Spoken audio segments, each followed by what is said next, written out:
Bien, hoy sí vamos a iniciar. Lo que vamos a discutir es este trabajo, la dinámica de las identidades en El Salvador, que prácticamente da un panorama teórico y empírico de lo que es la construcción de las identidades en El Salvador. ¿Verdad? Sabemos que no es una única identidad, son diversas identidades y estas identidades están interactuando entre sí. Importante tener claro el concepto de identidad porque me parece que en estos momentos hay mucho uso del concepto de identidad, pero en realidad no se entiende lo que es la identidad. La gente habla de la identidad en el sentido amplio del término, pero no tiene un concepto, no tiene un concepto. Y entonces fácilmente se derivan hacia elementos culturales, básicamente el culturalismo, que es lo más sencillo, ¿verdad? Decir, qué sé yo, que la identidad tiene que ver con determinado tipo de vestimenta o con determinado tipo de lenguaje o, o, o con una determinada danza. Entonces se van básicamente hacia elementos culturales o incluso peor, muchas veces se deriva en elementos de carácter racial, de lo cultural se deriva hacia símbolos de carácter racial, como el hecho de tener el pelo colocho, y eso es símbolo de una identidad negra, o el tener la nariz achatada también se constituye en símbolo de identidad negra. Sin embargo, estos son elementos en realidad, como diría Freddy Barth, resultado de las relaciones sociales, ¿verdad? Son elementos secundarios que se derivan de las relaciones sociales. El elemento, pues, central, en realidad son las relaciones sociales de oposición y conflicto entre nosotros y los otros. Y la cultura es un resultado, un producto de las relaciones sociales, un producto muy importante, un resultado muy importante, pero no es para ponerla por delante, no es para ponerla por delante. Hemos visto que Roger Bastide, el sociólogo francés Roger Bastide, nos hace ver, y no solo Roger Bastide, también Teodor Adorno, la Escuela de Frankfurt, nos hace ver que el color de la piel y los símbolos biológicos en realidad tienen que ver con un momento histórico determinado. Es en un momento histórico determinado que se constituyen en símbolo de identidad, no antes, ¿verdad? Entonces, no siempre el color de la piel fue un símbolo de identidad, sino que en un momento determinado, siglo XVI, adquiere relevancia y ahora adquiere muchísima relevancia, ¿verdad? Muchísima relevancia. Al grado que incluso se quieren determinar razas en función del color de la piel o el tipo de pelo o el tipo de nariz, cuando en realidad no son razas, porque todos estamos mezclados, no hay razas en realidad. Lo que hay son grupos étnicos, cuya identidad se construye socioculturalmente, cuya identidad se construye a partir de una relación social entre nosotros y los otros, en donde los otros son los extraños, los diferentes a nosotros. Y a partir de ahí se construye un universo simbólico y un universo también de relaciones sociales intragrupales, ¿verdad? Esta es la base de la identidad. Y ahí pueden tomarse símbolos biologicistas para representar la identidad. Se pueden tomar símbolos biologicistas como una manera de representación de la identidad. Pero esos símbolos biologicistas, como el color de la piel, como el tipo de pelo, como el tipo de nariz, son símbolos que se toman en un momento determinado. Es decir, hay que historizar la identidad. La identidad no es algo dado así nomás. La identidad se va transformando en la medida que se va transformando la sociedad. Entonces, los símbolos biologicistas, en un momento dado, adquieren relevancia. En un momento dado, adquieren relevancia como símbolos de identidad. ¿Cuáles son los símbolos de identidad? Ya lo diría Friedrich Barth. Los símbolos de identidad pueden ser cualquier elemento puede ser símbolo de identidad. Cualquier elemento puede ser símbolo de identidad. Siempre y cuando los sujetos sociales lo tomen como relevante en la construcción de su identidad. Cualquier elemento puede ser símbolo de identidad si y solo si los sujetos sociales lo toman como relevante en la construcción de su identidad. Entonces, el elemento seleccionado se constituye en un símbolo de identidad. Y cualquier símbolo puede dejar de ser símbolo de identidad. Y por supuesto que eso incorpora determinada transformación, pero cualquier símbolo puede dejar de ser símbolo de identidad y eso no quiere decir que la identidad se pierda. La identidad no se pierde, no es un lapicero que se vaya a perder. La identidad se pierde cuando ya no existe el grupo. ¿Verdad? Cuando ya no existe el grupo, entonces ya no hay identidad.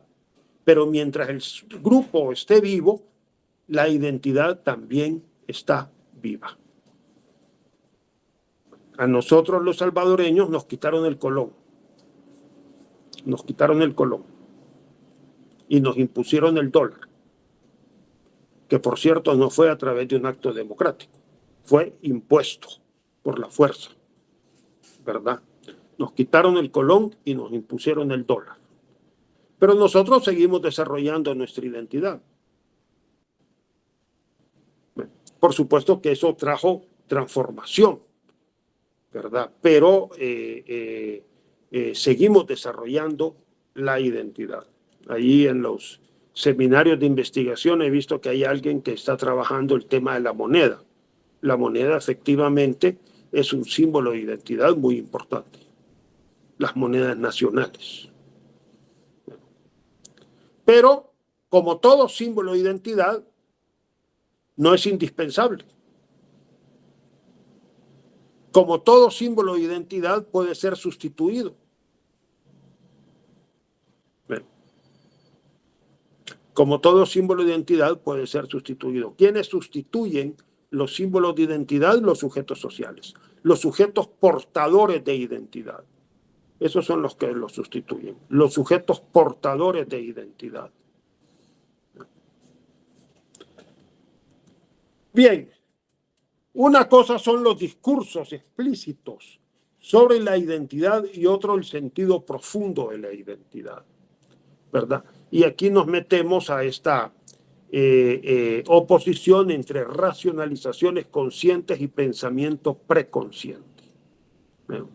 Acuérdense los tres niveles que hemos establecido, ¿verdad? El nivel propiamente, el nivel de la estructura, que tiene que ver con relaciones de asociación y oposición, en realidad son relaciones formales. El discurso y la acción explícita, que tiene que ver con las racionalizaciones conscientes, y los valores y normas sociales que orientan la vida diaria de los individuos, que tienen que ver con el pensamiento preconsciente. Claro que estamos hablando de valores y normas sociales consuetudinarios, no de valores y normas sociales ideales, porque esos sí están en el pensamiento consciente. Pero hay otros valores y normas sociales que gobiernan nuestra vida, de los cuales no somos totalmente conscientes. Y entonces esos están en el nivel de pensamiento preconsciente. A veces los sujetos sociales no pueden formular en qué consiste su identidad. Ustedes van y le preguntan a la gente, mire, ¿cómo definiría usted la identidad salvadoreña? Ay, híjole, la verdad es que nunca me había puesto a pensar. ¿O cómo definiría su identidad indígena? No sé, la gente vive su identidad. La identidad, por supuesto que hay un discurso consciente de la identidad que muchas veces no coincide con el sentido profundo de la identidad. Ya nos lo decía Franz Boas, desconfiemos de las racionalizaciones conscientes, porque las racionalizaciones conscientes muchas veces no corresponden al significado profundo de los símbolos. Lo dice Franz Boas, lo dice Marx también en su famosa relación de esencia y apariencia. La apariencia no solo oculta la esencia, sino, no revela la esencia, sino que además la oculta, ¿verdad? Además la oculta. Y Lévi-Strauss con la idea, pues, de la estructura manifiesta y la estructura profunda, lo mismo, la estructura manifiesta muchas veces desvía el significado de los símbolos. Entonces, en ese sentido, la identidad, en realidad, en sus significados más profundos, se encuentra a nivel de pensamiento preconsciente. Se encuentra a nivel de pensamiento preconsciente y eso hace que muchas veces los sujetos sociales, los sujetos portadores de identidad, no puedan formular conscientemente en qué consiste su identidad. Sin embargo, la viven.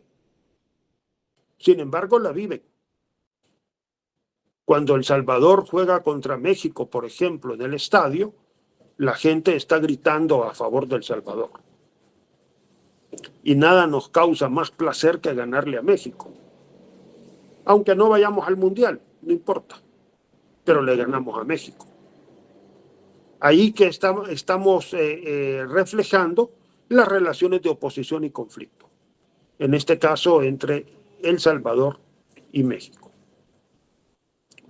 Ya vamos a ver cómo los valores y las normas sociales profundas, consuetudinarias, tienen que ver con las relaciones sociales. Las relaciones sociales están condicionando el tipo de contenido que construimos para construir nuestra identidad, ¿verdad? El tipo de contenidos que construimos para representar nuestra identidad. Bien. Partamos primero de algunas concepciones falsas sobre la identidad, hay que decirlo. Hay una serie de concepciones falsas sobre la identidad, las cuales tenemos que combatir, porque están muy arraigadas. Una es esta, la identidad cultural asociada con rasgos raciales. Falso. La identidad cultural no está asociada con rasgos raciales. No hay razas, vuelvo a repetir, no hay razas. Todos estamos totalmente mestizados. Todos estamos totalmente mestizados, ¿verdad? Los antropólogos físicos, algunos dicen que tenemos un origen único en África, otros hablan de orígenes múltiples, al menos 3 en África, en Europa y en Asia. Sin embargo, cualquiera de las dos teorías que tomemos, definitivamente que el proceso de mestización biológica y cultural avanzó muchísimo. Avanzó muchísimo. En estos momentos, desde el más blanquito hasta el más morenito, es mestizo. Desde el más blanquito hasta el más morenito es mestizo. Me recuerdo de la investigación de una colega de la Universidad de Calgary, Canadá, que estaba haciendo su investigación sobre los tipos de sangre de la población indígena maya de Quintana Roo. Quintana Roo queda en la península de Yucatán, ¿verdad? Y es una zona en donde tuvo poco impacto, digamos, del hombre blanco, ¿verdad? Poco impacto del hombre blanco. Se desarrolló a mediados del siglo XIX este conflicto entre indígenas y ladinos, en donde en un primer momento, pues, lo que se llama la guerra de castas, está muy mal puesto el nombre, un conflicto interétnico entre indígenas y ladinos. El movimiento en un primer momento fue descabezado, pero después apareció la cruz parlante. Apareció la cruz parlante, una cruz que hablaba y que unificó a las comunidades mayas, ¿verdad? Y prácticamente llegaron a sitiar la ciudad de Mérida. Llegaron a sitiar la ciudad de Mérida. Tanto que a los ladinos de Mérida se les quitó las ganas de independizarse de México, porque se estaban independizando de México, pero ante el peligro, la amenaza de las poblaciones mayas, pidieron refuerzos al Estado mexicano, al ejército mexicano, y pues obviamente ya no se independizaron. Los mayas, como eran campesinos, llegó la época de la cosecha, básicamente regresaron a sus comunidades a recolectar, ¿verdad? Dejaron pues el conflicto, y la decisión del Estado mexicano fue ya no meterse con ellos, ya no meterse con ellos. Entonces ellos permanecieron, digamos, no aislados, pero sí separados de la sociedad ladina y mestiza mexicana, de la sociedad mestiza mexicana, ¿verdad? Por mucho tiempo.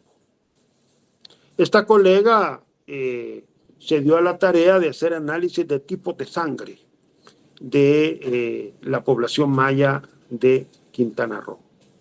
Todos los tipos de sangre le dieron mestizos, todos.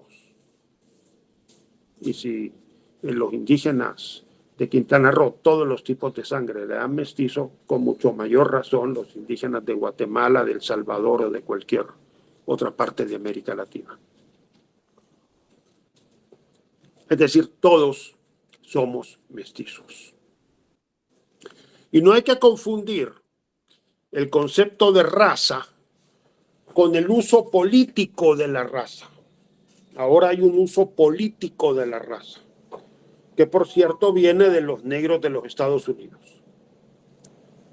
Ellos se definen como raza. Somos raza, dicen.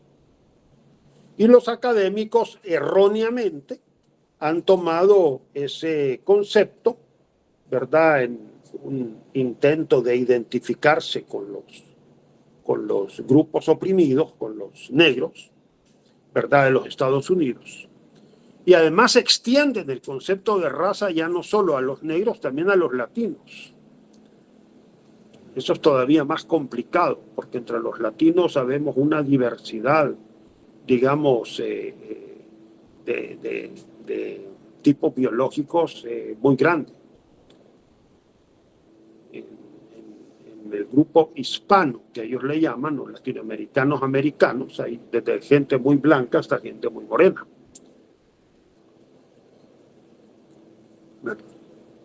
Entonces, pero ellos extienden el concepto en un intento de identificarse con el grupo negro, que es un grupo oprimido, ciertamente, en los Estados Unidos. Este es un problema muchas veces del investigador, ¿verdad? La sobreidentificación con el sujeto en estudio. La sobreidentificación con el sujeto en estudio, ¿verdad? Y aquí, yo digo, tiene que haber una relación más dialéctica entre el discurso de los sujetos sociales y el discurso del investigador. Tiene que haber una relación dialéctica entre el discurso de los sujetos sociales y el discurso del investigador. O lo que en antropología se diría entre el discurso étnico y el discurso ético. Entre el discurso étnico y el discurso ético. Y la última palabra la tiene el investigador, no la tiene el sujeto social. No porque el sujeto social diga que somos raza, entonces somos raza. Pues no, no son raza, son grupo étnico. La construcción de su identidad es una construcción sociocultural. La construcción de su identidad es una construcción sociocultural. Y también los negros son mestizos. Bueno, entonces, no son razas, son grupos étnicos.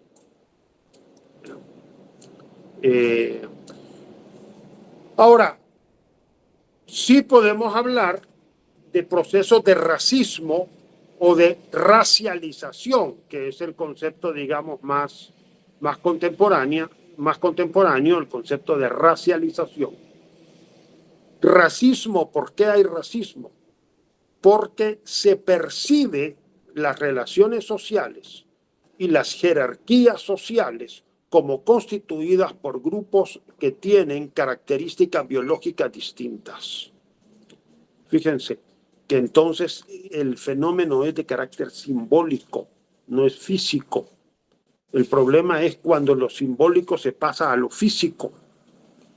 Hay diferentes instancias, por eso sé que sí es importante, si bien tomamos el concepto de totalidad, reconocer que hay diferentes instancias. Bueno, lo simbólico es una instancia que interactúa dialécticamente con la estructura social, pero no hay que confundirla. Bueno, entonces sí hay racismo porque se percibe, óigase bien, se percibe, se interpreta las diferencias sociales como diferencias biológicas. Se percibe que las relaciones sociales están constituidas por grupos con características biológicas distintas.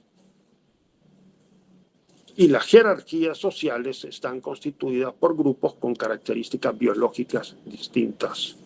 Eso físicamente no es cierto. Es cierto simbólicamente y socialmente. Es cierto socioculturalmente. ¿Verdad? Entonces, sí hay racismo porque se percibe que los grupos que ocupan los peldaños más bajos de la estructura social tienen características biológicas particulares que los ubica en un estado de inferioridad. Pero eso es un fenómeno sociocultural, vuelvo a insistir. Y de la misma manera, ahora más actualmente, se ocupa el concepto de racialización. ¿Qué quiere decir racialización?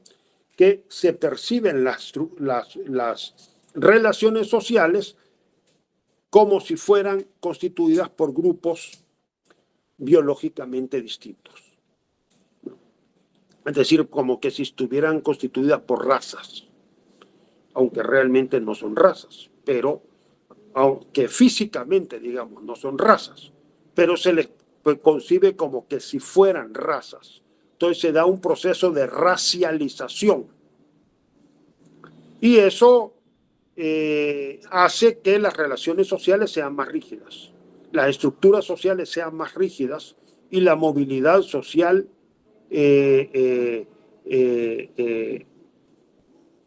experimente obstáculos para poderse desarrollar, para poderse desenvolver, ¿verdad? Es decir, la movilidad social también se ve obstaculizada porque se percibe que los grupos que ocupan los diferentes estratos de la sociedad, estratos y clases sociales, son grupos con características biológicas diferentes. Y los que ocupan los peldaños más bajos, pues obviamente tendrán características biológicas inferiores, de calidad inferior a los que ocupan los peldaños más altos. Pero eso es un fenómeno sociocultural, no es un fenómeno físico. Entonces, la identidad cultural no se define por rasgos raciales. Eso, digamos, es la primera característica. La segunda característica, la identidad cultural no se define por un inventario de rasgos culturales. Del modelo biologicista, del paradigma biologicista, nos pasamos al culturalista, ¿verdad? Al culturalismo. Y en el culturalismo lo que tenemos es identificar la identidad con un conjunto de elementos culturales, con un inventario de rasgos culturales, que la mayoría de las veces tiene que ver con rasgos de carácter tradicional, ¿verdad? Se construye lo tradicional. Entonces, qué sé yo, la identidad de un pueblo puede estar asociada con una danza determinada, con determinado tipo de vestimenta, etcétera, ¿no? Es decir, con elementos culturales aislados, en realidad. Muchas veces se hace un listado de elementos culturales.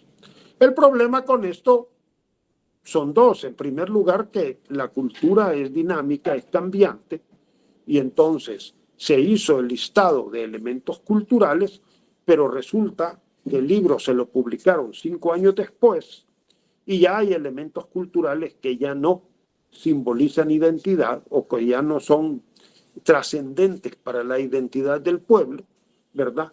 Y hay elementos culturales nuevos. Los elementos culturales en ese sentido van cambiando. Elementos culturales que ahora los concebimos como foráneos pueden ser en otro momento dado tomados como propios, ¿verdad? Tomados como propios. Nunca se me olvida, por ejemplo, el tema del rock, sobre todo en el movimiento revolucionario. El rock era considerado una música imperialista. Era considerado una música imperialista. Y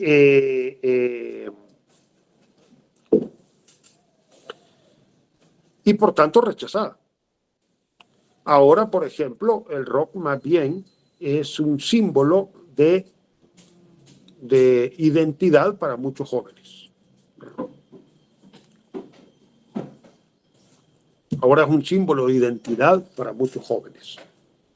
Entonces los elementos culturales van cambiando. Van cambiando.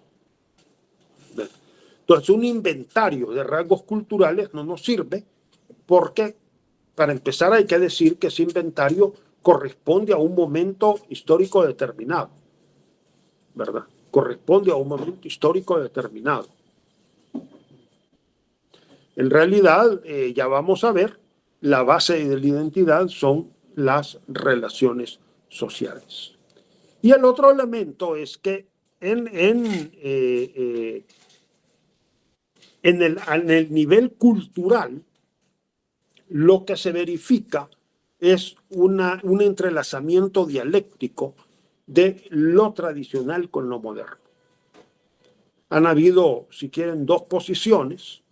Una, la posición folclorista, la idea de que la identidad se relaciona con lo tradicional, y en la medida que los elementos tradicionales van desapareciendo, entonces desaparece la identidad.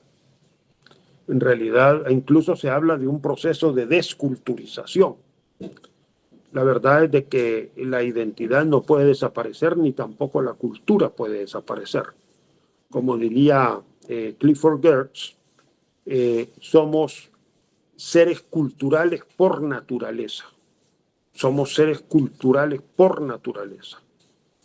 Si desaparece la cultura, no sé, nos volvemos chimpancé, digo yo. Bueno, para poner el pariente más cercano, ¿no? Nos volvemos chimpancé. Pero el ser humano, desde que es Homo sapiens sapiens, tiene cultura. La cultura no nos llega como un añadido. La cultura es parte de la naturaleza humana. Y lo mismo la identidad. La identidad, en la medida en que existe un grupo, tiene identidad. ¿Cómo se define la identidad? Ya eso lo vamos a discutir precisamente en esta charla, porque muchas veces se dice que no hay identidad porque hay una identidad desvalorada, porque la identidad se define en términos negativos. Bueno, que se define en términos negativos, pues bueno, entonces hay una identidad desvalorada, pero hay identidad. Cuando estuve haciendo una investigación con FEPADE sobre el valor identidad, fui a Soyapango y en Soyapango me comenzaron a decir, no, mire, es que aquí no hay identidad. Aquí somos pobres. La gente trabaja en las fábricas y en lo que puede. Somos violentos. Bueno, entonces comenzaron a dar una serie de rasgos negativos de su identidad y obviamente lo único que se me vino a la mente es que ahí está la identidad. Hay una identidad desvalorada porque es un grupo que ocupa una posición baja en la estructura social de la sociedad salvadoreña, ¿verdad? Entonces tiene que ver pues con su posición en la estructura social. Entonces, como decía, hay dos posiciones. La posición folclorista, la idea de que la identidad tiene que ver con rasgos culturales tradicionales, y la posición modernizante, la idea de que la modernidad barre con lo tradicional y construye sociedades nuevas. La verdad es que no se dio ni una ni otra. Lo que se dio fue un entrelazamiento dialéctico de lo tradicional con lo moderno. Y entonces vemos, por ejemplo, las fiestas patronales. Les puedo hablar de la fiesta patronal de Santo Domingo de Guzmán en el año 2000, en donde hay una serie de actividades tradicionales. Sale la procesión en honor de Santo Domingo. Ahí al principio va la música de pito y tambor con los historiantes, luego va el conjunto de cuerdas, después del conjunto de cuerdas va la banda de la Policía Nacional, y esa procesión llega a la casa de la cofradía, pero cuando termina la procesión, en cosa de 5 minutos, la gente se desplaza a la feria y ahí hay música pop a todo volumen. Ahí ponen música pop a todo volumen. Y hay maquinitas también, hay juegos de maquinitas, ¿verdad? Juegos de maquinitas, ruedas, juegos de maquinitas, música pop. Y en la noche se da el baile tradicional, que es un baile con música pop también, ¿verdad? Ahí básicamente en el año 2000 estaba la YouTube Discoteca, y al día siguiente ya la misa tradicional, ¿verdad? Entonces hay en realidad un entrelazamiento dialéctico de lo tradicional con lo moderno, ¿verdad? Siempre en las fiestas patronales hay este baile con música pop a volúmenes muy altos, ¿verdad? Que por cierto hasta le golpea a uno, no se da cuenta que el sonido es físico, ¿verdad? Le golpea. Pero también hay una serie de actividades tradicionales, como en el caso de Santo Domingo, la danza de moros y cristianos, las procesiones, el torito pinto, etcétera, ¿no? Este entrelazamiento dialéctico entre lo tradicional y lo moderno es lo que está constituyendo el universo cultural de la identidad sociocultural, ¿verdad? De la identidad sociocultural.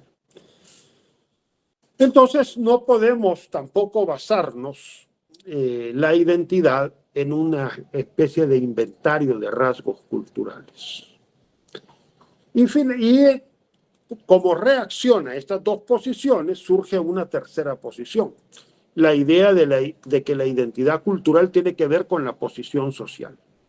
Esta posición es fuerte porque efectivamente la posición social es un elemento clave en la constitución de la identidad.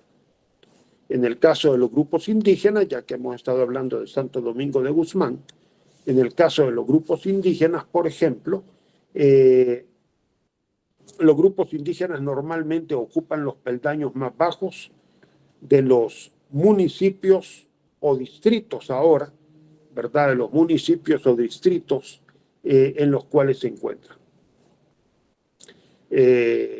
Como tendencia, a pesar de que, por supuesto, ha habido todo un proceso de urbanización, etcétera, pero los grupos indígenas de América Latina siguen siendo mayoritariamente campesinos, ¿verdad?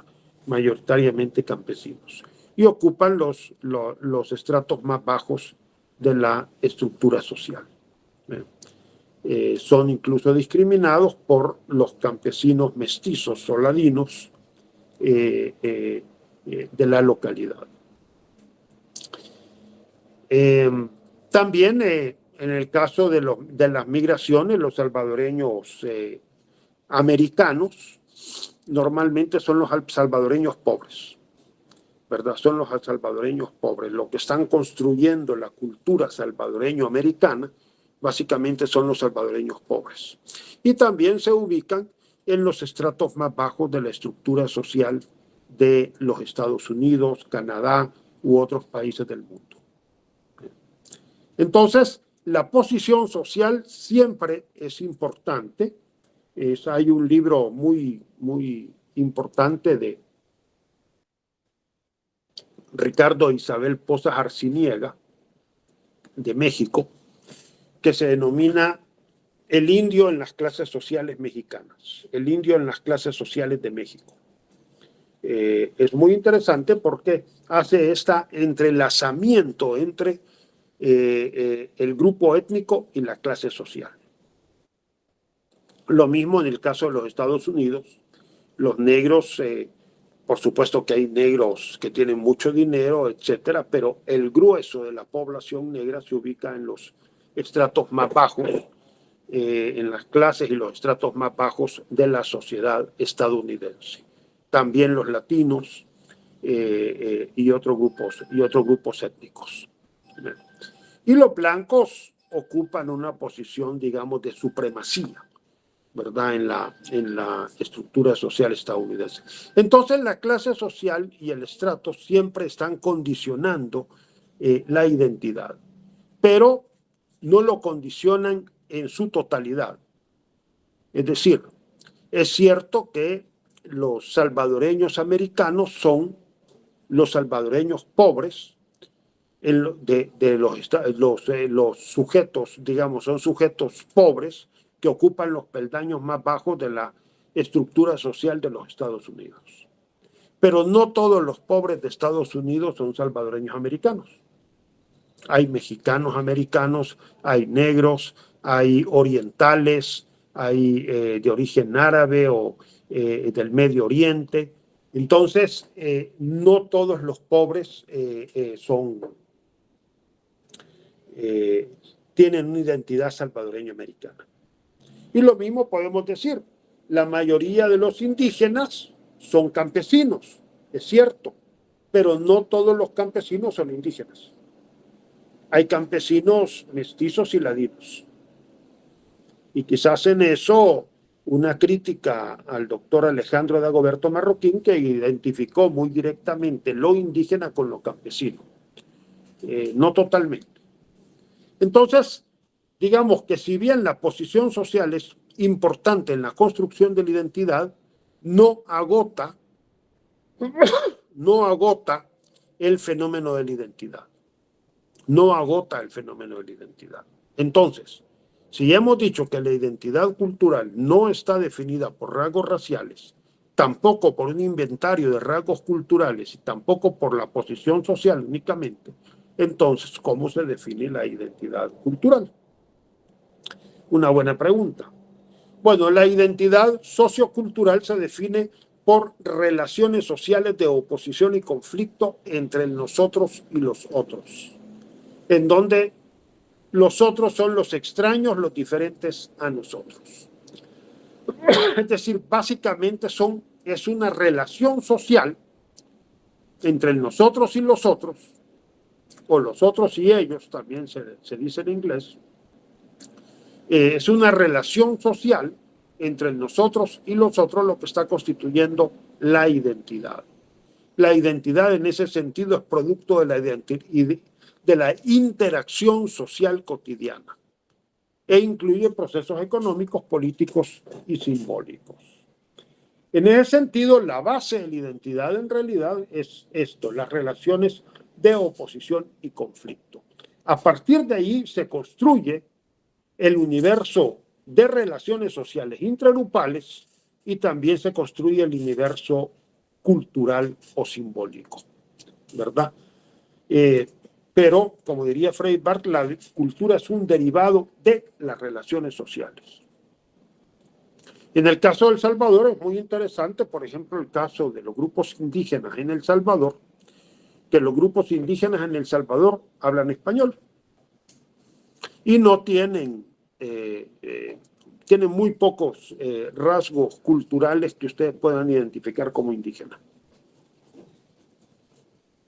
La vestimenta normalmente es utilizada en los rituales, igual que la lengua en ocasiones, ¿verdad?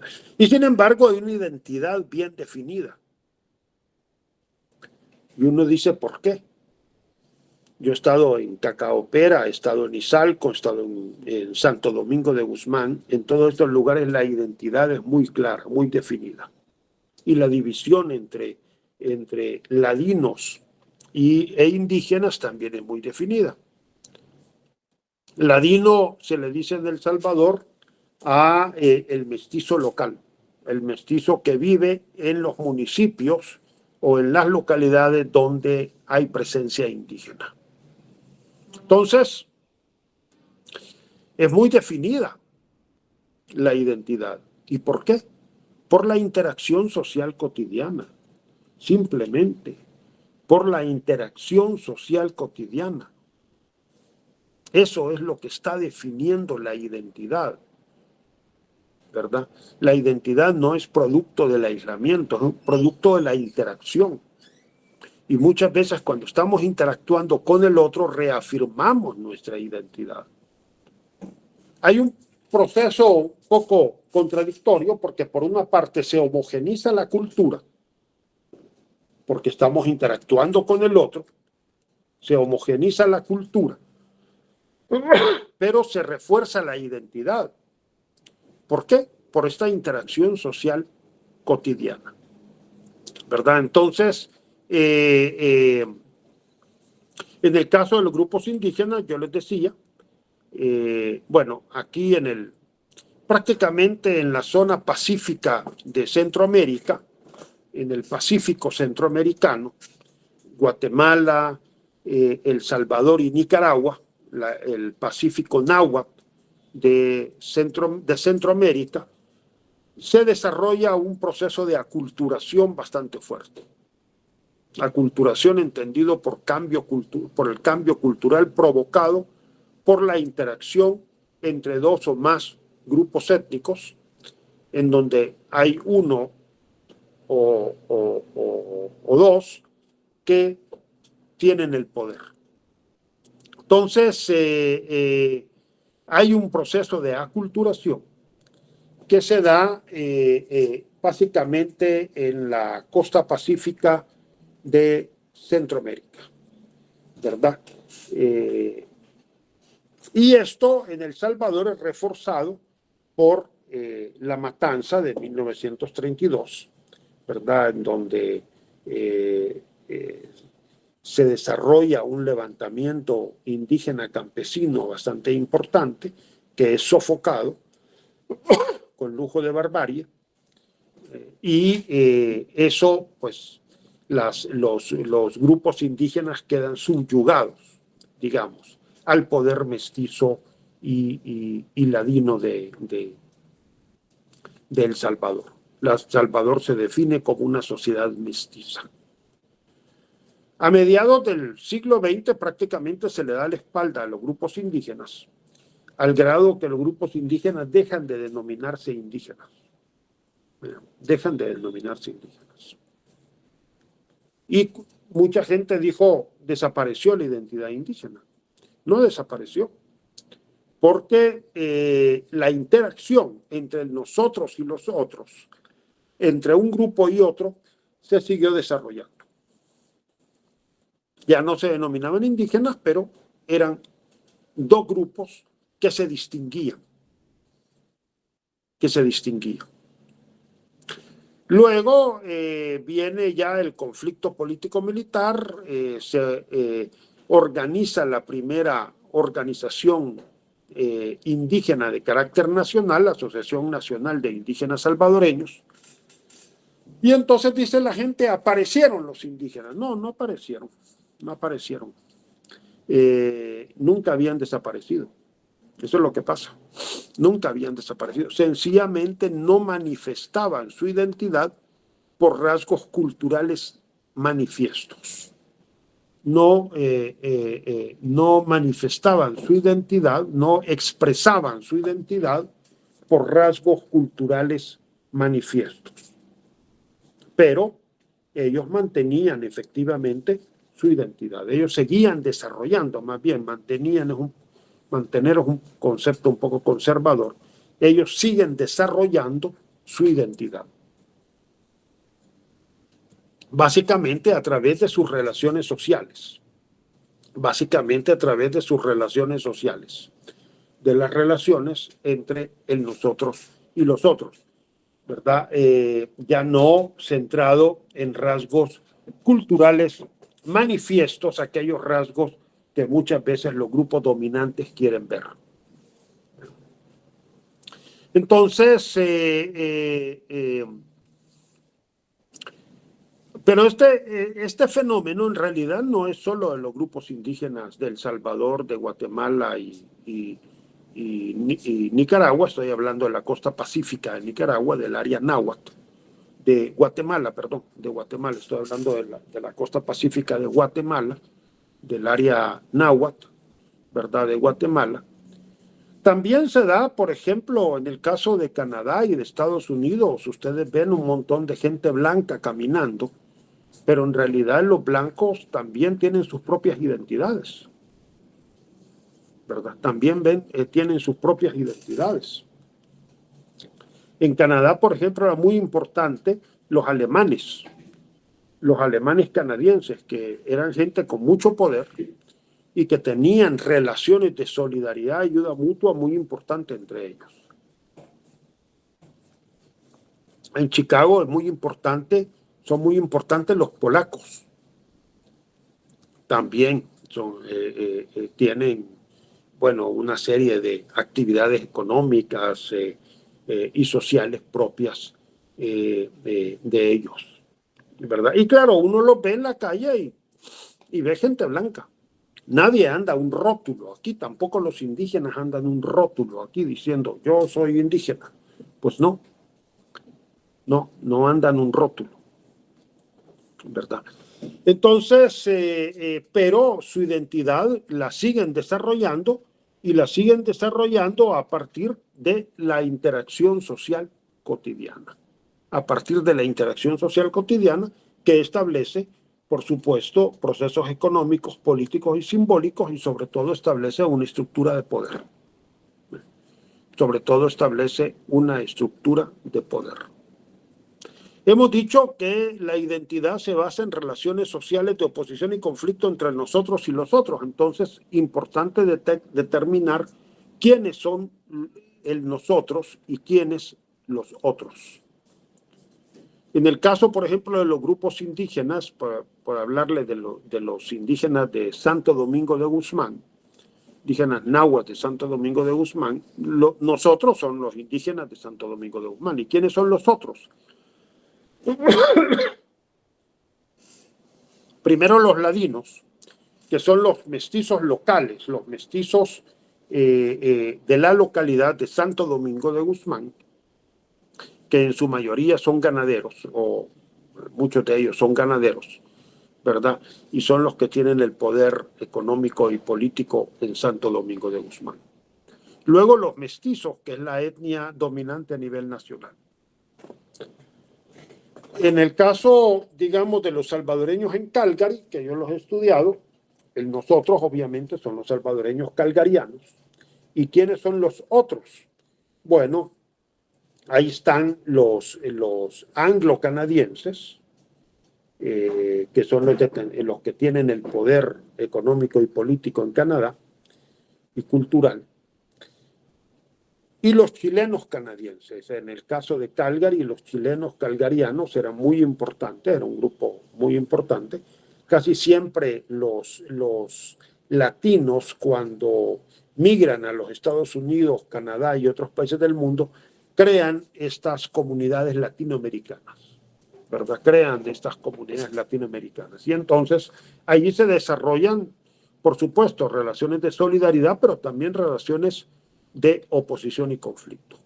En el caso de los salvadoreños calgarianos era básicamente con los chilenos calgarianos, que los chilenos habían llegado un poquito antes que los salvadoreños, son más blancos que los salvadoreños y además tienen mejor educación. Se ubicaban en una posición ligeramente superior a la del salvadoreño. Y entonces esto generaba conflictos. Generaba conflictos, ¿por qué? Porque con el anglo-americano, el anglo-canadiense, perdón, no había conflicto porque el anglo-canadiense era el que detentaba el poder y ahí no se cuestionaba, era obvio. Pero el chileno canadiense no estaba tan claro de que fuera superior al salvadoreño. Y entonces allí sí la relación era más difícil y muchas veces incluso de carácter violento. Ojo, cuando hablamos de relaciones de oposición y conflicto no estamos hablando necesariamente de violencia. Muy importante esto, porque muchas veces conflicto se relaciona con violencia. No, el conflicto puede mantenerse en un estado latente, en un estado, digamos, no violento, pero eso no quiere decir que no exista, ¿verdad? Eso no quiere decir que no exista. También entre hombres y mujeres siempre hay conflicto, porque hay diferencias en la estructura del poder, lo cual no quiere decir que se estén dando de madrazos todo el tiempo, por supuesto que no, ¿verdad? Pero sí hay conflicto entre hombres y mujeres o entre las identidades políticas o en cualquier tipo de identidades religiosas también, ¿verdad? El conflicto se manifiesta de muchas maneras. Por ejemplo, en la Semana Santa en Joya de Serén, una iglesia evangélica ocupó una calle por donde iba a pasar la procesión, la del Vía Crucis. Ocupó una calle y ahí hizo un culto. Esa es una forma de manifestar el conflicto. Obstaculizar las acciones del otro. En este caso, la oposición entre católicos y evangélicos, ¿verdad? O en Santo Domingo de Guzmán también el alcalde, en el año, se me escapa un poco la fecha,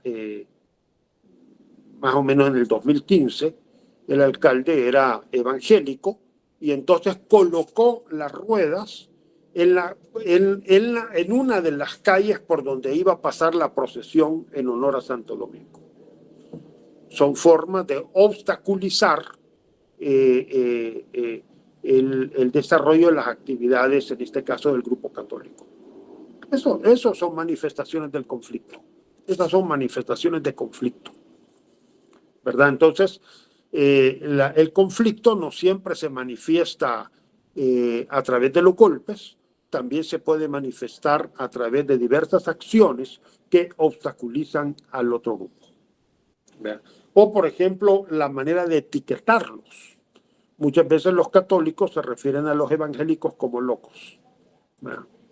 Y los evangélicos, bueno, se refieren a los católicos como idólatras y otros tipos de calificativos que les ponen. Bueno, esas son maneras como se caracteriza el conflicto, ¿verdad? En el área del fútbol, los del Águila son los indios, los de la Alianza son las maras, son los mareros, y los del FAS son los princesos. Bueno, son caracterizaciones de carácter negativa a través de las cuales se manifiesta el conflicto.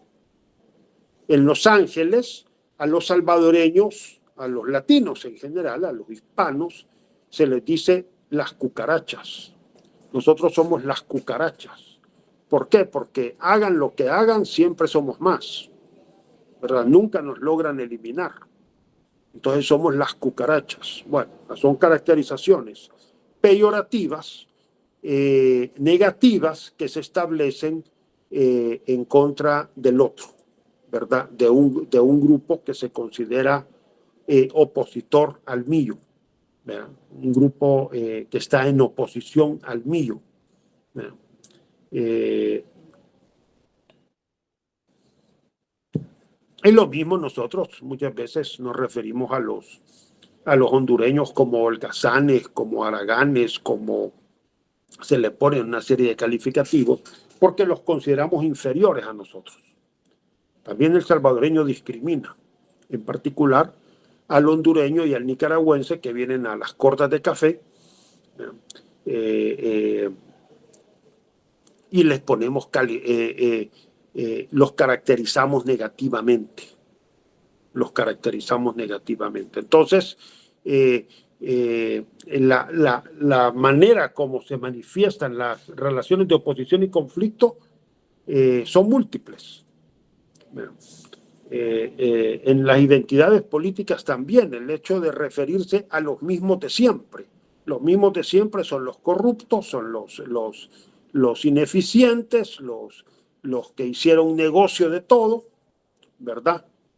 Son caracterizaciones de carácter negativas que tienen que ver con la construcción de las identidades. A partir de estas relaciones de oposición y conflicto, hay que siempre detectar pues, quiénes son quién es el nosotros y quiénes son los otros. Se crea el universo cultural. Se crean las relaciones sociales intragrupales, ¿verdad?, al interior del grupo, y también se crea el universo cultural. Este universo cultural tiene que ver con un nivel manifiesto, una cultura manifiesta, que es la que captamos a través de nuestros sentidos. La cultura manifiesta es ante todo la que captamos a través de nuestros sentidos, ¿verdad? Nosotros vemos una procesión, ¿qué vemos? Bueno, vemos gente caminando, vemos colores, oímos la música, oímos los cohetes. Esa es la cultura manifiesta, la que nosotros captamos a través de nuestros sentidos. Pero también pero más allá de la cultura manifiesta, y eso es muy importante, hay que llegar a la cultura profunda. ¿Cuál es la cultura profunda? Tiene que ver con la estructura y sistema de valores y normas sociales. ¿Cómo vamos a desentrañar la estructura y sistema de valores y normas sociales consuetudinarios, es decir, no explícitos, a través de una acción interpretativa? No hay otra. A través de una acción interpretativa. Y aquí ya hemos platicado un poco en ese sentido, ¿verdad?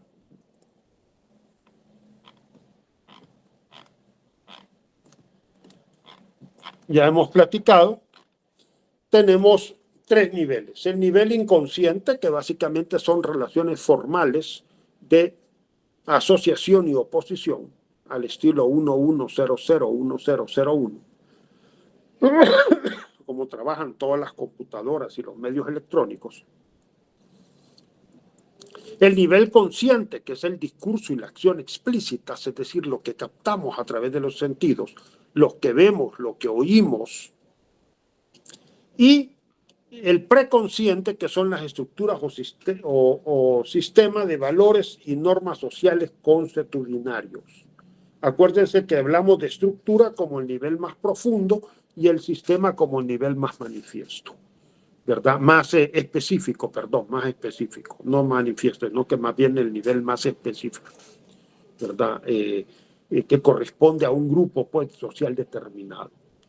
Ambas, tanto estructura como sistema, se refieren a un todo ordenado por partes, en donde la relación entre las partes es más importante que las partes en sí mismas, ¿verdad?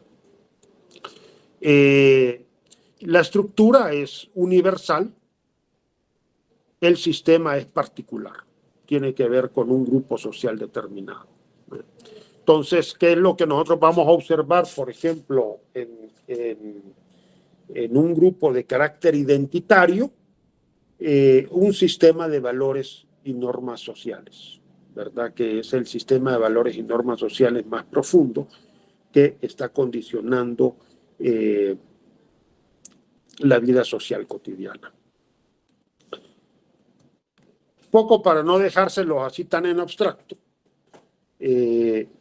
Bueno, yo trabajo un poco con esta fórmula matemática.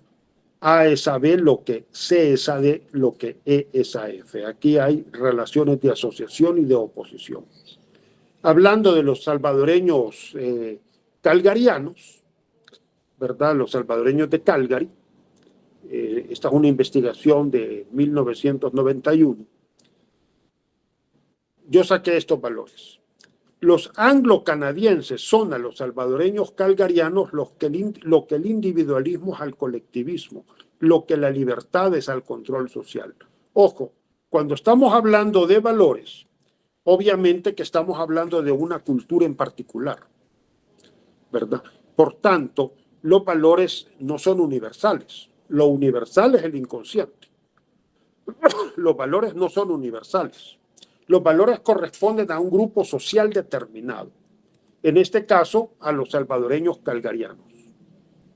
Entonces, desde el punto de vista de los salvadoreños calgarianos, los anglo-canadienses son a los salvadoreños calgarianos lo que el individualismo es al colectivismo, lo que la libertad es al control social. En otras palabras, los anglo-canadienses están asociados con el individualismo y la libertad, mientras que los salvadoreños calgarianos se conciben colectivistas y basados en el control social. La oposición es anglo-canadiense, salvadoreños calgarianos, individualismo, colectivismo, libertad, control social. Estos valores están condicionando el comportamiento social cotidiano. A mí me lo decía un salvadoreño calgariano. No, hombre, me decía, eso de casarse con una anglo. No, las anglos son demasiado libres. Demasiado libres. Imagínese, le llega a las 3 de la mañana borracho, ¿qué hace usted? Y efectivamente, tanto en Canadá como en Estados Unidos, la tendencia, como tendencia, es que los anglos se casan con anglas, el blanco se casa con blancos, con blancas, el latino con latinas y el negro con negras, ¿verdad? El oriental con las orientales, como tendencia. Por supuesto que hay excepciones, pero esa es la tendencia. Entonces, estos valores están condicionando el comportamiento. El anglo-canadiense es considerado individualista y basado en la libertad individual. Y el salvadoreño calgariano, el colectivismo, es colectivista y está basado en el control social.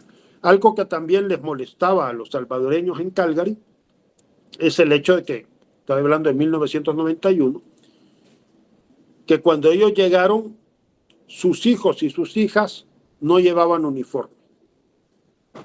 Estaban acostumbrados que en El Salvador todos los colegios tienen su uniforme, colegios, escuelas tienen su uniforme. Bueno, allá no tenían uniforme. Cada quien iba con la ropa que quería. Y eso, digamos, no era bien visto por parte de los salvadoreños calgarianos. porque los hace demasiado libres, decían ellos. Los hace demasiado libres. Bien. Si nos vamos a hablar de identidades religiosas, por ejemplo, les puedo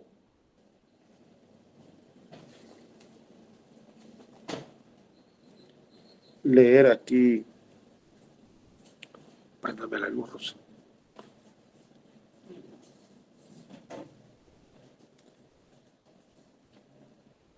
Gracias.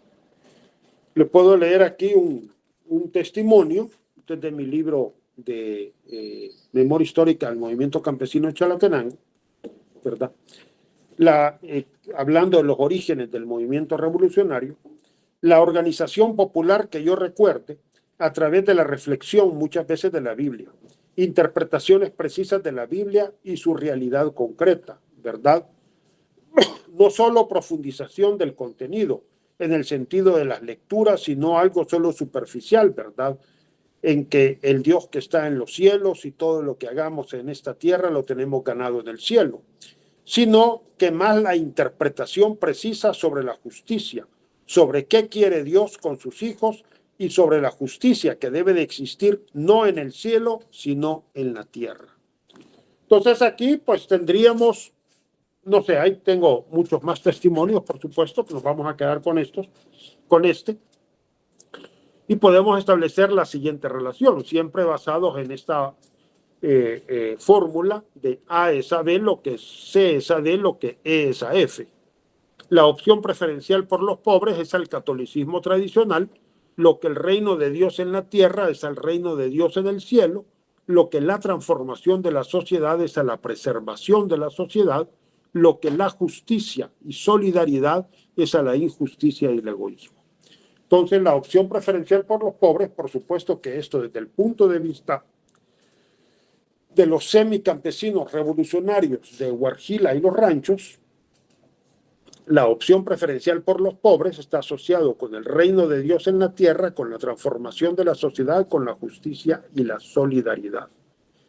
Y el catolicismo tradicional asociado con el reino de Dios en el cielo, con la preservación de la sociedad, con la injusticia y el egoísmo. Entonces tenemos aquí las oposiciones: opción preferencial por los pobres, catolicismo tradicional, reino de Dios en la tierra, reino de Dios en el cielo, transformación de la sociedad, preservación de la sociedad, justicia y solidaridad, injusticia y egoísmo. Bien. Entonces, de esta manera, en realidad, es como trabajamos los valores y las normas sociales consuetudinarias, es decir, profundas, ¿verdad?, en una cultura determinada. Y esto nos da esta oposición de lo propio y lo ajeno. Siempre hay un sentido de lo propio y un sentido del ajeno en un grupo. En ese sentido, sí critico a García Canclini, Néstor García Canclini, que dice que lo propio y lo ajeno se desdibuja. Lo propio y lo ajeno no se desdibuja. Si concebimos lo propio y lo ajeno como categorías dinámicas, se desdibuja si las concebimos como categorías esencializadas. Pero si las concebimos como categorías dinámicas, entonces siempre hay algo que definimos como propio y algo que definimos como ajeno. Bien. Valores y normas sociales con respecto a la relación que mantienen con otros grupos sociales de la misma naturaleza o al interior del grupo. Hay determinados valores y normas sociales que rigen el comportamiento del grupo como tal y que rigen también la relación de un grupo con otro grupo. Por ejemplo, entre judíos y árabes muchas veces la relación es difícil, ¿verdad? Y más bien no se considera adecuada una relación marital entre ambos. ¿Verdad? Lo mismo hablábamos, por ejemplo, de los salvadoreños con las anglas. Y a veces, yo sí sé de un caso aquí en El Salvador, de una muchacha que tuvo una relación bastante prolongada con un judío salvadoreño, ¿verdad? Y bueno, que en un momento dado ya se iban a casar. Y entonces le dice el muchacho, bueno, sí, nos vamos a casar, pero nos vamos a casar por el judaísmo y tú te vas a volver judía. Entonces ella le dijo no, porque ella venía de una familia católica muy fuerte y le dijo no, yo soy católica y voy a seguir siendo católica. Total que ahí terminó la relación, ya no se casaron, después de tener muchos años de esa relación. ¿Eso qué quiere decir? Ahí están los valores, en este caso, la religión como un elemento central de la identidad del grupo. Bien. Dado que la identidad es producto de la interacción social, la cultura tiende a homogeneizarse, ya lo habíamos dicho, ¿verdad? Claro, en la medida en que estamos interactuando con otro grupo, entonces homogeneizamos la cultura porque necesitamos establecer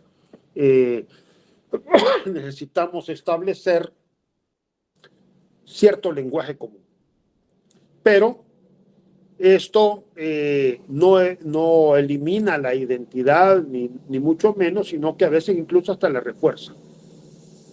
En la medida que yo me parezco más al otro, necesito establecer que soy diferente al otro.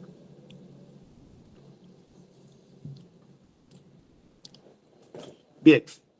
Y siempre hay determinados símbolos que se mantienen, que se desarrollan, como propios de la identidad de un grupo. A veces esos símbolos son muy evidentes, a veces no son tan evidentes, pero siempre hay símbolos, digamos, que se constituyen en elementos identitarios muy claros. Bien, símbolos de identidad, yo solo algunos. Ya hemos dicho que no vamos a hacer un inventario de rasgos culturales, pero sí hay determinados elementos culturales que es importante mencionar, por ejemplo, el nombre propio. Siempre hay un nombre propio en un grupo. El santo patrón es muy importante en la sociedad salvadoreña y mesoamericana, el santo patrón. Incluso, bueno, el santo patrón y los símbolos católicos prácticamente son tomados muy en serio por los católicos, pero también por los que no se adscriben a ninguna denominación, ¿verdad? Entonces, la Iglesia Católica ha proporcionado símbolos de identidad muy importantes. Los rituales de aniversario de las comunidades y los grupos sociales, campeonatos de fútbol y actividades deportivas. El fútbol prácticamente es una representación simbólica de las relaciones de oposición y conflicto, y por eso es de que nos llena de emoción, y muchas veces a los estadios llevamos las banderas y cantamos el himno nacional, no porque nos lo impongan, sino como parte de la cultura nacional. Rituales y danzas características del lugar y los grupos sociales. Ya hablábamos de la danza de moros y cristianos, de los historiantes, en el caso de Santo Domingo de Guzmán. La identidad paisajista. El paisaje es importante entre los salvadoreños en Calgary, por ejemplo. Ellos compraban las toallas y la sal y las enmarcaban, las tenían como cuadros. Y por ejemplo, ahí había una toalla y la sal que tenía que ver con el volcán de San Salvador, ¿verdad? El volcán de San Salvador, de repente, un símbolo de identidad nacional. La geografía, el hecho de pertenecer a un territorio común. Memoria colectiva e histórica, forma como los sujetos sociales interpretan su propio ser histórico. El lenguaje, la manera como los sujetos sociales hablan, importante. A veces pueden ser palabras, a veces pueden ser frases. Los semicampesinos de Huarjila y los ranchos estuvieron en Mesa Grande, Honduras. Muchos de ellos estuvieron en Mesa Grande, Honduras, a propósito del conflicto político-militar, y les ofrecieron la nacionalidad hondureña, pero no la aceptaron. Y entonces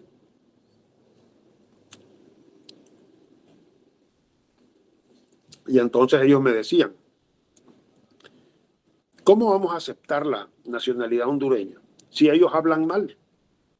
Ellos hablan mal. En realidad, la manera de hablar del sur de Honduras y del norte de El Salvador es muy parecida. Son palabritas, son frases, pero esas palabritas y frases marcan identidad. Esas palabritas y frases marcan identidad. La identidad nacional, los símbolos patrios ya no son símbolos de Estado, o no son símbolos de Estado, sino que son símbolos en realidad de la nación, ¿verdad? Son símbolos de la nación. En el festival latinoamericano en Miami, esto fue en 1995 en Miami, la gente llevaba sus banderas, y no porque los obligaran, sino que ellos llevaban sus banderas como símbolo de identidad nacional, ¿verdad? Y yo me confundía mucho entre cubanos y puertorriqueños, que los dos compiten por tener la mejor salsa, ¿verdad? La mejor música salsa entre los cubanos y los puertorriqueños. Pero los cubanos tienen el triangulito rojo y las líneas azul y blanca, y los puertorriqueños tienen el triangulito azul y las líneas rojas y blancas, y total que para mí era una verdadera confusión. Pero para ellos era muy importante establecer su bandera, porque su bandera era como decir nosotros somos de Cuba o de Puerto Rico. También aquí en las partidas de fútbol a nivel internacional, siempre la gente lleva sus banderas. A veces incluso en el estadio se establecen los colores nacionales como una manera de identificarse como parte de la nación. Y no es por obligación del Estado, sino que porque la gente realmente quiere hacerlo. Bien. La estructura social, la identidad tiene que ver con la interacción social cotidiana, ya lo hemos dicho. La economía, el hecho de pertenecer a un sistema económico determinado o a una determinada clase social, eso también proporciona identidad. La dinámica política, el hecho de pertenecer a una unidad política o formar parte de una organización específica del poder, el simple hecho que nosotros votemos por un presidente, por alcaldes, definitivamente que eso ya nos proporciona identidad. Tenemos derecho a votar, ¿verdad? La capacidad, pues, de decisión muchas veces proporciona identidad. Las relaciones de solidaridad y ayuda mutua, también se supone que siempre hay un nivel de solidaridad y ayuda mutua en la identidad. Hay relaciones de poder, hay relaciones de conflicto, pero también hay relaciones de solidaridad y ayuda mutua. Es fundamental el estudio de las fronteras sociales, ya nos lo decía Fredrik Barth, ¿verdad? Los grupos étnicos y sus fronteras, las fronteras son fundamentales. Hasta aquí lleva un grupo y de aquí para allá comienza otro grupo. Todo grupo establece límites, porque somos seres humanos y los seres humanos somos limitados, somos finitos.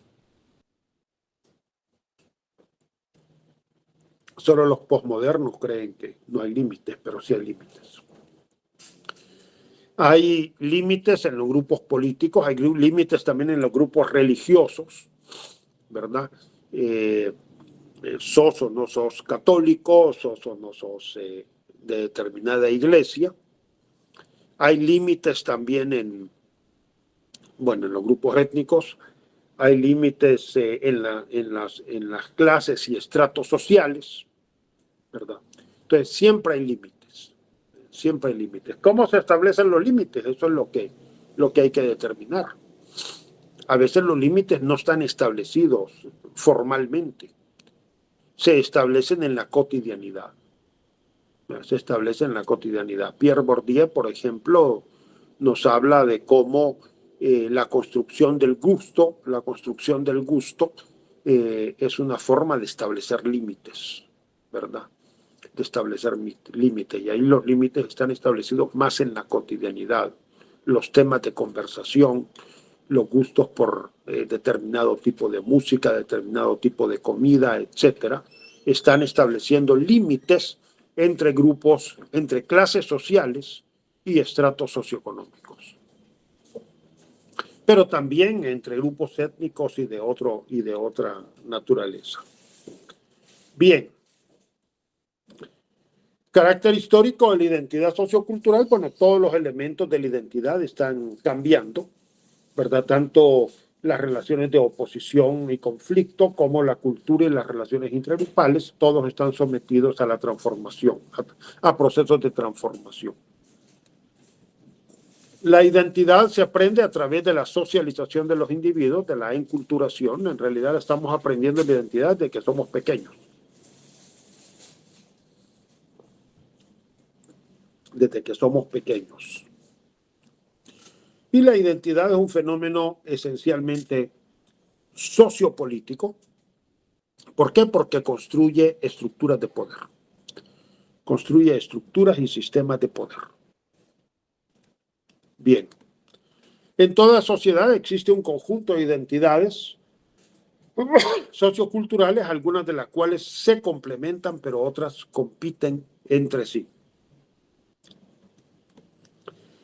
La identidad nacional se ha venido construyendo a lo largo de un proceso lleno de contradicciones y luchas sociales. Es decir, ninguna identidad es algo dado, es algo que se ha venido construyendo. La identidad nacional, en un primer momento, fue la identidad de una élite social, de la élite añilera, que quería comerciar directamente con Europa. O sea que la independencia no fue tanto con respecto a España como con respecto a Guatemala, ¿verdad? Es decir, antes de la independencia el añil pasaba por Guatemala y entonces los comerciantes guatemaltecos se quedaban con la mayor parte de las ganancias.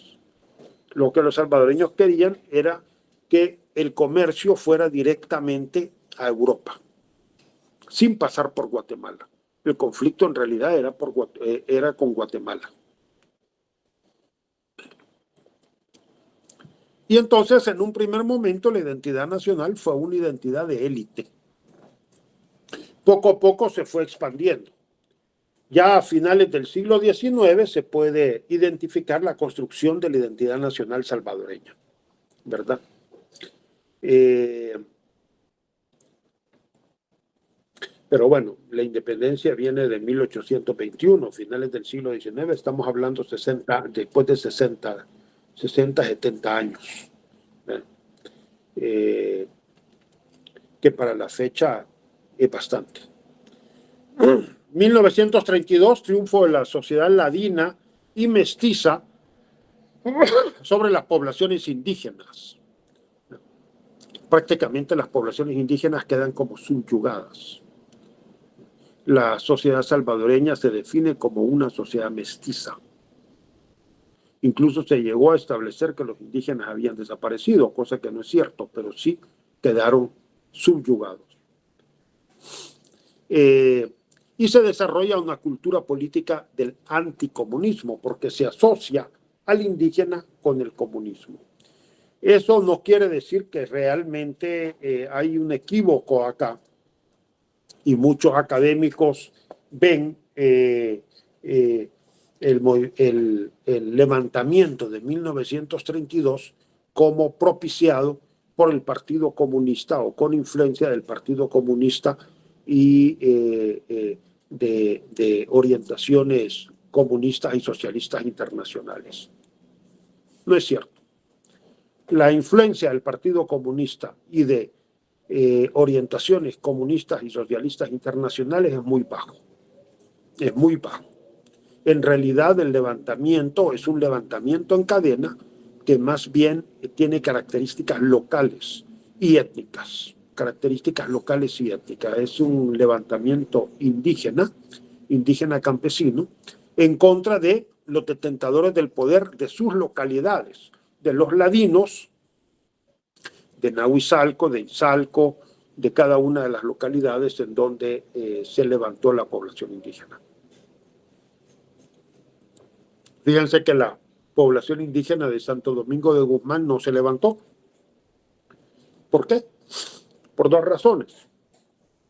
Uno, porque Santo Domingo es de tierra baja y por tanto no es apta para el café.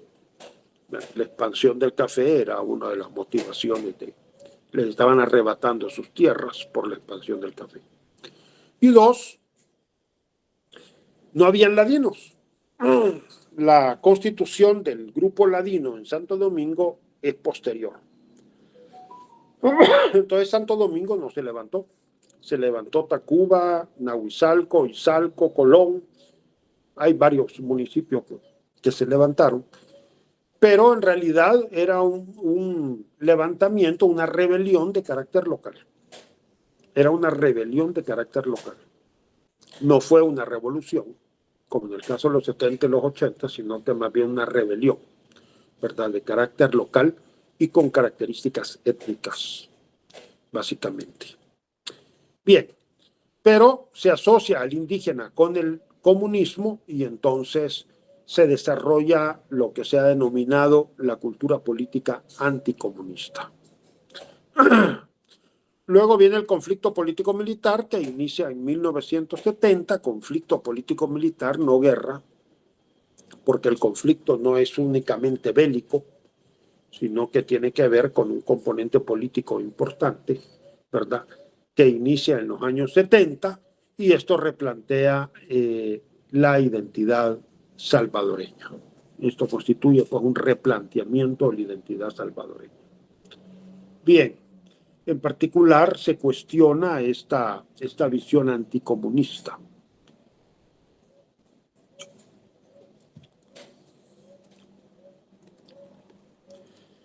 Hemos dicho que la identidad es producto de relaciones sociales de oposición y conflicto.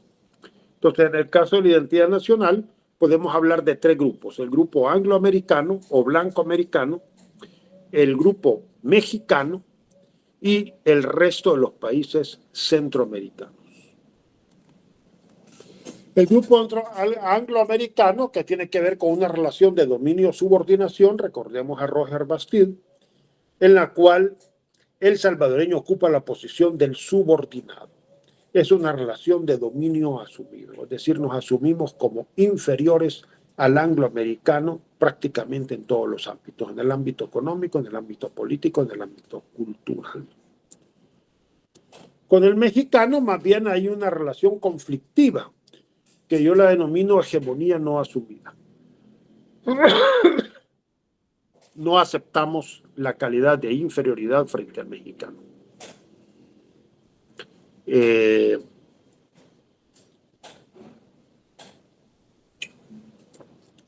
Sí, más o menos como por 1994 apareció una noticia en Primer Impacto, que por cierto era, no estoy bien seguro si sigue siendo, un programa mexicano. Y entonces allí la noticia era de que habían capturado a un grupo de salvadoreños en la frontera México-Estados Unidos y a la policía mexicana se le ocurrió meterlos en un camión de la basura. Los metieron en un camión de la basura y los llevaron a la frontera México-Guatemala. Y entonces una señora de Usulután, indignada, me dice: ya ve, don Carlos, ya ve. Eso somos para los mexicanos. Basura, pura basura. Yo le digo, bueno, pero los anglos, los gringos no nos tratan mejor. Ah, me dijo, pero ellos son los amos del mundo. Ellos son los señores del mundo. pero el mexicano que es pinche, tan pinche como nosotros, no nos va a tratar así.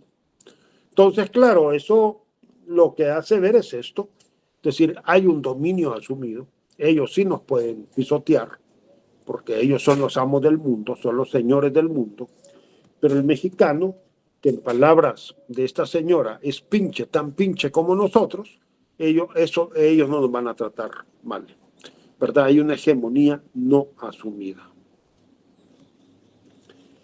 Y con el resto de los países centroamericanos la relación es de mayor igualdad, de carácter competitiva, ¿verdad? Incluso discriminamos a los hondureños y a los nicaragüenses, ¿verdad? Pero entre los pueblos centroamericanos florecen relaciones de solidaridad y ayuda mutua. Casi siempre los centroamericanos se unen, en el caso de Los Ángeles, en contra de los mexicanos. En el caso de Calgary, los poquitos, bueno, básicamente el grupo era salvadoreño, pero habían algunos de Guatemala y Nicaragua y se unían en contra de los chilenos. Bueno. Pero también se ha desarrollado una identidad latinoamericana, casi siempre se constituyen las comunidades latinoamericanas en Estados Unidos y otros países del mundo. Las identidades regionales son difusas, no cuentan con un sistema de autoridad propia y ni tampoco con un sistema simbólico que les caracterice. Yo aquí he puesto 3 regiones, la región oriental, la región de Chalatenango, Sonsonate, que es como la región más indígena de El Salvador, pero por supuesto que pueden haber más. Las unidades de tipo territorial que sí cuentan con un sistema propio y un sistema de identificación simbólica. Estamos hablando de municipios, distritos ahora, cantones y caseríos, y también identidades locales urbanas, pero estas son más difusas. Las identidades locales generan también identidades más amplias de carácter microrregional, sobre todo cuando hay características que las unifican. Por ejemplo, el oriente de Chalatenango, que son las poblaciones que participaron en el movimiento revolucionario, pues ahí hay una microrregión bastante definida. El Bajo Lempa también, la constante inundación del río Lempa y el hecho de generar un desarrollo sostenible también es son características que los unifican, ¿no?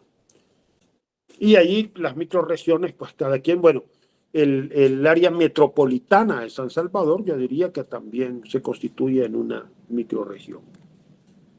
Las identidades étnicas, identidades indígenas, ya hemos hablado de esto, que en la segunda mitad del siglo XX prácticamente experimentan un proceso de negación o invisibilización. La sociedad salvadoreña les da la espalda, se dejan incluso denominar indígenas, pero se siguen desarrollando sus identidades. Ya a finales del siglo XX, con el desarrollo del movimiento revolucionario y también con la constitución del movimiento indígena continental, pues bueno, entonces ya reactivan sus identidades. Los salvadoreños norteamericanos, salvadoreños de tipo transnacional, salvadoreños americanos, salvadoreños canadienses, que inciden en el desarrollo de la identidad nacional salvadoreña. Incluso, por ejemplo, en el caso de Cacaopera, los salvadoreños americanos de Long Island, de Cacaopera, pues contribuyen directamente en la fiesta patronal de Cacaopera. Las identidades de estratificación social, muy importante porque estas constituyen una ruptura importante a nivel de la identidad nacional. La fiesta patronal de San Salvador, por ejemplo, que debería ser una fiesta que unificara, por una parte al municipio de San Salvador, pero por otra parte también a la nación, porque el santo patrón deviene en símbolo nacional. Sin embargo, las actividades que se desarrollan en el centro de San Salvador y prácticamente son actividades de los estratos bajos, ¿verdad? De las clases y los estratos bajos. Hay una división de clases y estratos sociales muy clara en la fiesta patronal de San Salvador. Los estratos medio, medio alto y alto tienden a irse a la playa o aprovechar para salir del país. A lo más llegan a la feria Consuma, que ahora ya no sé cómo va a quedar porque por el momento no creo que no hay feria Consuma. Pero las actividades de los estratos y las clases sociales bajas son de los estratos y las clases sociales bajas. Entonces ahí hay una división bastante clara. Y así, en muchas esferas, ya hemos hablado, la migración de los salvadoreños a los Estados Unidos, básicamente lo que llamamos la cultura salvadoreño-americana, es una cultura de los estratos bajos, estratos y clases sociales bajas, ¿verdad? Los estratos medio y medio alto más bien se insertan en las estructuras de poder de los Estados Unidos. Bien. Identidades sociopolíticas que generan divisiones importantes, ¿verdad? Hemos tenido la famosa división entre el FMLN y Arena por mucho tiempo. Ahora, bueno, casi que a favor o en contra de nuevas ideas, pero siempre se da esta división en función de identidades políticas.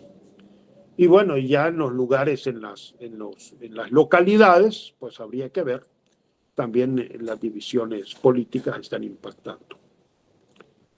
Identidades religiosas, católicos que andan por un 38.47%, protestantes, sobre todo evangélicos y pentecostales, 38.20%, y ninguna denominación, 19.53%. Aquí dos observaciones. En primer lugar, los católicos siguen siendo hegemónicos. La religión católica sigue siendo la religión hegemónica por dos razones. Una, por la profundidad histórica, tiene más de 500 años.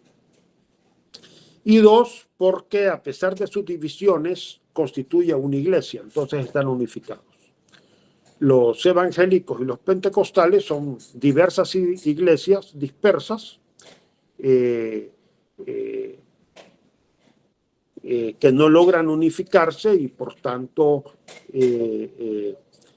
su nivel de incidencia es menor. Yo diría que el catolicismo sigue siendo la religión hegemónica en el país. Y este último elemento, el de ninguna denominación, es muy importante porque a veces mal comprendida. Por ejemplo, en mi libro de Salvadoreños en Calgary, en la primera versión, le eliminaron esa característica de ninguna denominación porque a los editores no les entró en la cabeza la posibilidad de que hubiera gente que no se adscribiera a ninguna denominación. La verdad es de que esto es importante porque sí es un número, casi 20% de la población nacional que no se adscribe a ninguna denominación. En el caso de Santo Domingo de Guzmán, estamos hablando del año 2000,